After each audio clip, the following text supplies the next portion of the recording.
Mucho gusto saludar a Sergio Aguayo, ustedes lo conocen, académico, profesor del Colegio de México. Sergio, ¿cómo estás? Te saluda Gabriela, buenos días. Gabriela, muy buenos días, saludos a Javier también. Buenos días, doctor. Buenos días. Pues gusto saludarte, querido Sergio. A ver, cuéntanos, están presentando este libro que se llama La Reconquista de la Laguna y que forma parte de, digamos, han estado publicando ustedes varios libros que tienen que ver con lo sucedido en esa zona del país, Sergio. Sí, Gaby, mira, hace 4 o 5 años empezamos a investigar lo sucedido en la laguna, en Coahuila, y fuimos documentando el horror causado por una brutalidad sistémica impuesta por los Zeta, que contaron con la tolerancia o con la omisión de las autoridades. En este nuevo libro, último de la serie sobre Coahuila, por cierto, nos centramos en una historia de éxito, en la manera como sociedad y gobierno se unieron en torno a estrategias muy concretas para reducir la tasa de homicidios dolosos y de desaparecidos. Es notable la reducción que ha habido en ese sentido.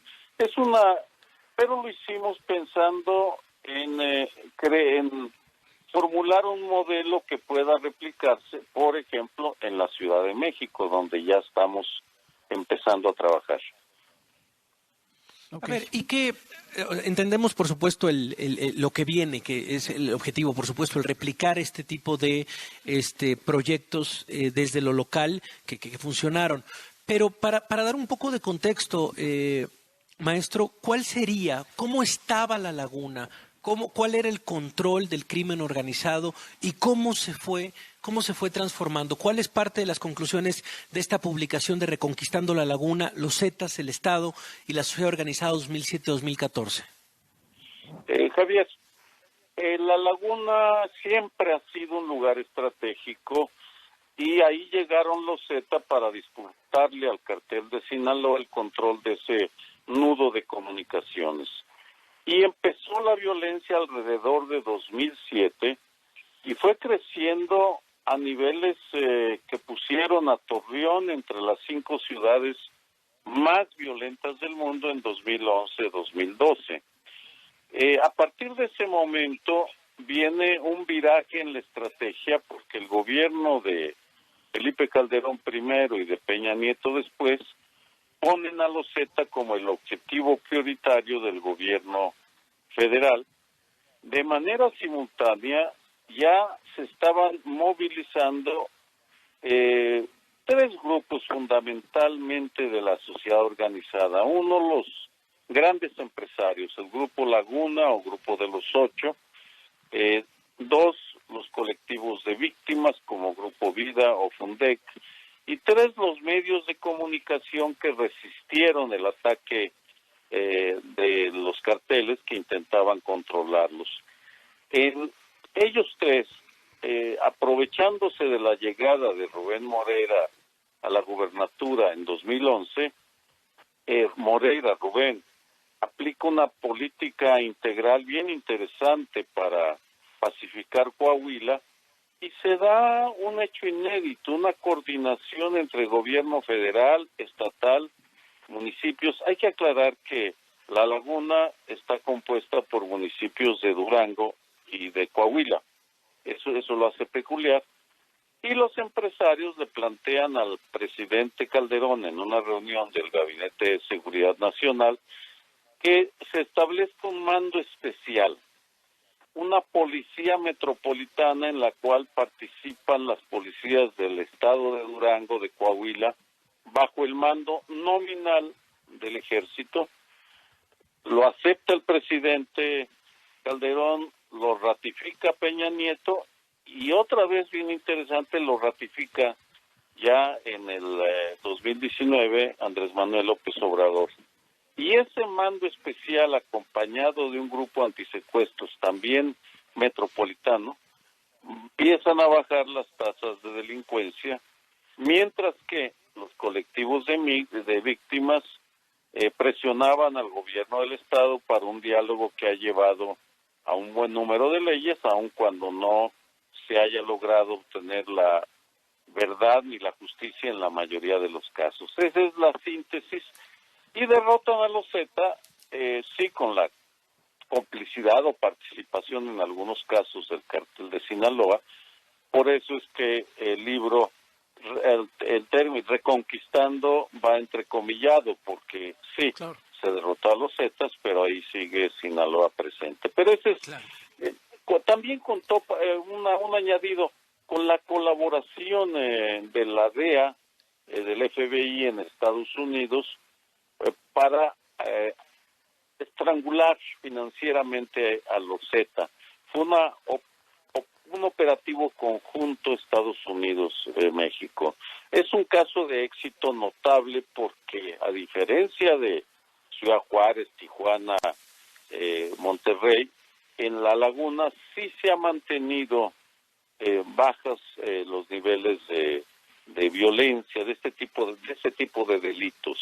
En ese sentido es único y creemos es replicable porque, al igual que en Chicago en los años 20, Nueva York en los 30, Sicilia en los 90, la sociedad organizada es indispensable para lograr reducir o enfrentar al crimen organizado. Esa es la lección que nos deja. Es decir, se puede controlar el crimen organizado siempre y cuando el Estado se coordine, no solo entre sí a su interior, sino se coordine con la sociedad organizada. Y ahí los medios de comunicación en todos estos casos juegan un papel fundamental en establecer la agenda y fomentar el diálogo entre las partes. Sí, es que además, Sergio, ahorita que te escuchaba ya tuve la oportunidad de leer una muy buena parte del libro, pero y platicándolo también con Javier Garza hace algunas semanas, ahorita que te escuchaba es cómo convergen, digamos, las voluntades de diferentes sectores, el sector empresarial que también vale la pena resaltar, como ya lo has hecho, que a veces pareciera mantenerse, digamos, como un poco al margen de este tipo de implicaciones, ¿no? Digamos, de la reconstrucción social. Digamos, el empresariado a veces pareciera, en el caso de México, que se mantiene ya sea, digamos, en un tono mucho más de beneficencia en tal caso o de cierta presión desde cuando se ven tocados los intereses, pero cuando ya ves a un empresariado que se termina también implicando en esta reconstrucción social, pues también es para señalarse. La pregunta es, este modelo, digamos, que como tú señalas, Sergio, lo que se busca también es que se pueda replicar en otros lugares, pues sí exige, digamos, también de un liderazgo local que pueda ir más allá, por ejemplo, de situaciones polarizantes, de coyunturas netamente electorales. Sí exige una visión, digamos, que a veces pareciera que es la que no tenemos. Muy buen punto. Mira, la clave está en un término que utilizamos para hablar sobre el Estado y no sobre la sociedad. La sociedad tiene que institucionalizarse en organismos especializados en estos temas. La causalidad en el caso de La Laguna es como sigue. A Alejandro Martí le matan a un hijo, ya lo sabemos, en el 2009 se involucra, crea una organización que se llama México Evalúa, que tiene el respaldo de funcionarios de todo el país. Seleccionan a Edna Jaime. Edna Jaime crea en México Evalúa un modelo para medir la seguridad, los índices de inseguridad de manera independiente al gobierno, generar políticas y monitorear lo que hace el Estado. Y el primer estado en donde aplican observatorios ciudadanos del crimen es Coahuila. Y en La Laguna, Saltillo primero, La Laguna después, pero en La Laguna, crean un grupo bien interesante, un centro que se dedica a monitorear, encabezado por Marcos Amarripa, que se dedica a monitorear lo que pasa en la entidad y hacer propuesta de política pública. Es decir, los empresarios financian siempre en La Laguna pagan los cuarteles de la Policía Metropolitana, por ejemplo, compran patrullas, computadoras, pero también financian un organismo, institucionalizan la vigilancia ciudadana y la financian y le prohíben recibir dinero del gobierno para evitar conflictos de interés. Ese modelo, que también se observó en Chicago en los 20, en Chicago se llamaba el Grupo de los 6 grandes empresarios de Chicago, en La Laguna, Grupo de los 8, hay paralelismos. La pregunta es si podría hablar de Guadalajara, Monterrey, pero me centro en la Ciudad de México, donde estamos. Si la Ciudad de México podrá avanzar en esa dirección, pues es la tarea que nos hemos puesto en el Colegio de México, en el Seminario sobre Violencia y Paz, de investigar las condiciones de la capital para ver si es posible alentar el modelo Coahuila en esta ciudad. De entrada, la respuesta de el gobierno de Claudia Sheinbaum ha sido positiva. De hecho, a través de la Secretaría de Educación se ha creado algo que se llama Redecos para coordinar a instituciones de seguridad superior. En el caso del tema de seguridad, la coordinación está a cargo del Colegio de México, que la delegó en mí en el Seminario sobre Violencia y Paz. Es decir, la institucionalización es clave, Gaby.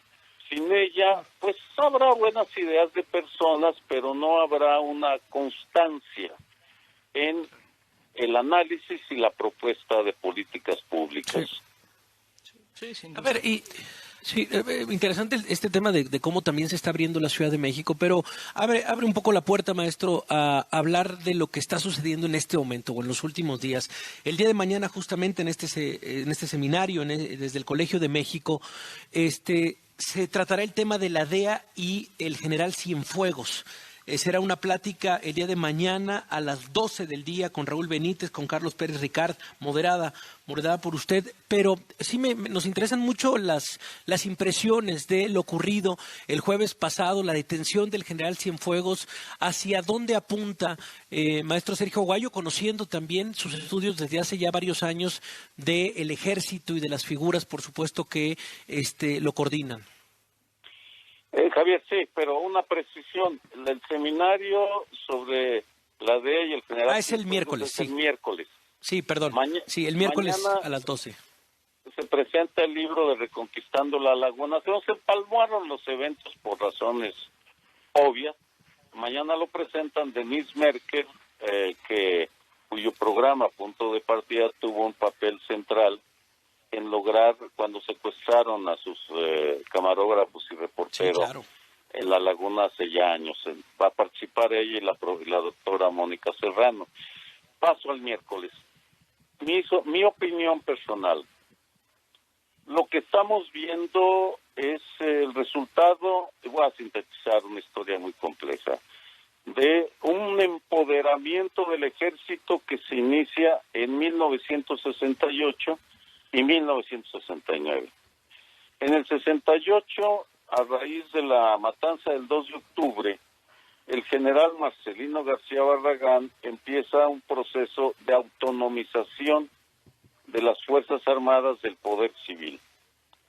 En 1969, el presidente Richard Nixon ordena la Operación Intercepción, que consistió en cerrar la frontera.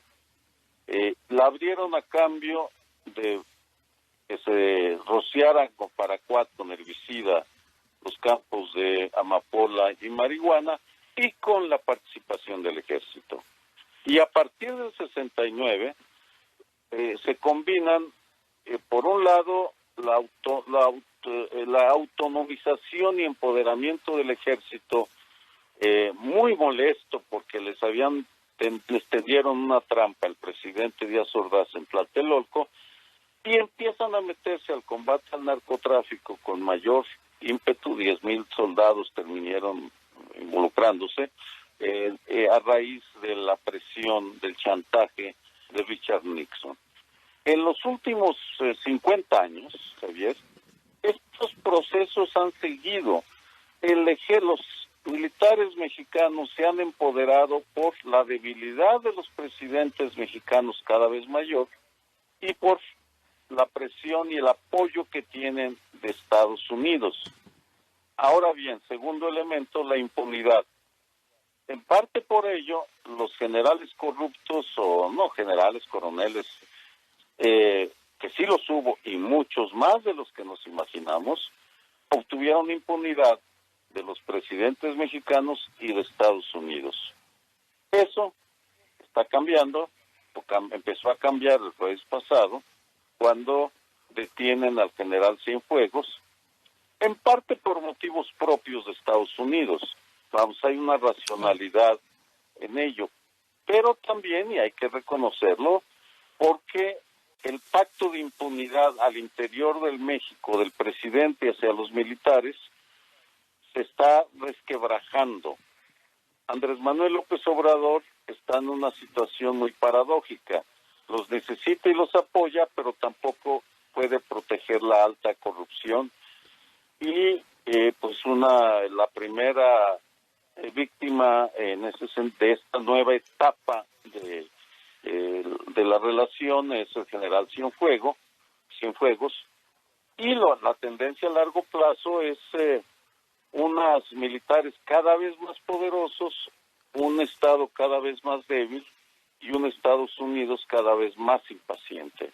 Una combinación que nos va a ocupar, Javier, muchas conversaciones, análisis, mesas redondas los próximos años. Y este miércoles, Carlos Pérez Ricard, que es el gran experto sobre la DEA en México, ex profesor de Oxford, actualmente en el CIDE, y Raúl Benítez Manaut, que ha dedicado su vida a entender al ejército y a la marina. Yo soy un aprendiz frente a él realmente lo conoce bien, van a discutir estas tendencias de largo plazo. Cienfuegos, ¿por qué la DEA ahora lo detiene? Ese es el cambio importante. Sí, por supuesto que esté detenido. Eso es sacude, pero la gran pregunta es ¿por qué la DEA lo detuvo ahora? Sí, ibas a decir. Sí, ¿por qué lo detiene ahora? Dice, sí, esa sería la pregunta. La DEA y Cienfuegos, esto es 21 de octubre a las 12 del día, como ya nos señalabas, ahorita compartimos toda la información, y entonces el día de mañana es cuando presentan el libro del que hemos hablado desde hace rato, Reconquistando la Laguna, los Zeta, el Estado y la Sociedad Organizada. Esto va a ser a las 11:30 de la mañana, y como ya decías, va a estar Mónica Serrano, profesora investigadora del Colmex, Denise Merkel, periodista, moderas tú, Sergio Aguayo, este trabajo que hiciste con Jacobo Dayan y donde participó también el periodista Javier Garza. Pues en fin, vale mucho la pena justo por todo lo que está sucediendo. Ahora sí que vivimos elecciones en Coahuila ayer, está pasando esto con el general Cienfuegos, pero también esta reflexión de, bueno, cómo sí podría transformarse la sociedad para, digamos, en un caso de éxito que podría ser replicable en un país, pues, digamos, tan afectado como el nuestro por la violencia y tan ensangrentado. Gracias en verdad por estos minutos, Sergio. Ahorita compartimos las invitaciones a ambas cosas y seguimos, por supuesto, en contacto. Te mandamos un fuerte abrazo. Gracias, Gaby. Y un comercial. Los libros del colegio y del seminario son gratis. Los descargan. Es un servicio de una institución pública llena de académicos honestos que trabajamos mucho más de lo que se imaginan los políticos. Sí, sin lugar a dudas. Y aprovechamos ahí para recordar los temas de los fideicomisos, entre otras cosas. Abrazo, querido Sergio. Que tengas un bonito día. Gracias. Muchas gracias. Adiós, es Sergio Aguayo. Pues sí, la verdad es que sí, que no se nos olvide. Este tipo de investigación, por ejemplo, se hace a través de, entre otros, los famosos fideicomisos que quieren desaparecer. Ahí nomás se las dejamos. que porque bien corruptos, no sé qué. Bueno, pues ahí está estas investigaciones importantísimas para entender en este caso, por ejemplo, lo que sucedió en La Laguna, ¿no? Esta zona ahí, Torreón, Durango, esta zona que, pues sí, había sido, fíjate, yo recuerdo, Risco, todavía en algún, yo iba mucho a Torreón, por chamba, y en alguna ocasión, digamos, de los peores momentos de violencia en Torreón, era casi imposible todo. Fíjate, me acuerdo, por ejemplo, cómo los estudiantes de medicina y de enfermería no iban a las universidades con batas o no llevaban las batas puestas porque los secuestraban para incorporarlos a atención al crimen organizado. Era brutal, no podías hacer nada en Torreón. Y la verdad es que hoy, bueno, Coahuila en general, pero el caso de La Laguna, de verdad viven momentos radicalmente diferentes. Y bueno, pues aquí se está narrando, muy bien documentado, por qué y cómo se logra, digamos, esta reconquista. Reiteramos, hoy que se vuelven a discutir el tema de los fideicomisos y de los fondos en el Senado de la República, ¿por qué son importantes? Para que se haga este tipo de investigación, por ejemplo, una investigación que sirve para entender y para mejorar el país. Así que bueno, les recordamos este libro que es... Toma años. O sea, que eso también es algo que se tiene que entender. No se trata de un apoyo en sexenios o un apoyo por algún partido político. No se trata de politizar los temas. Esta investigación es una investigación que lleva desde hace, de verdad, al menos 10 años, que se está desarrollando y que apenas se comienzan a ver resultados en el corto, en el mediano, en el largo plazo, lo que está sucediendo, la organización desde la sociedad civil, desde el gobierno, desde las fuerzas de seguridad, cómo haciendo una organización conjunta se puede llegar a un buen fin en el tema de bajar los niveles de violencia, pero insistimos, son procesos de investigación de 10 años, que es justamente lo que se logra con un fideicomiso. Sí, que te permite la investigación a largo plazo, ¿no? Nos lo decían muy bien aquí la semana pasada. ¿Qué puede desaparecer si desaparecen los fideicomisos? Entre otros, la estructura para hacer investigación en nuestro país. Así que bueno, le reiteramos, el día de mañana se presenta este libro, lo pueden descargar de manera gratuita. Ya lo pusimos nosotros en nuestras redes sociales de la página del Colegio de México. Pueden descargar el libro y todos los anteriores. Y el otro evento se llama La DEA y Cienfuegos. Ese va a ser el miércoles a las 12 del día con Raúl Benítez y Carlos Pérez Ricard, en verdad ambos expertos en estos temas. Así las cosas.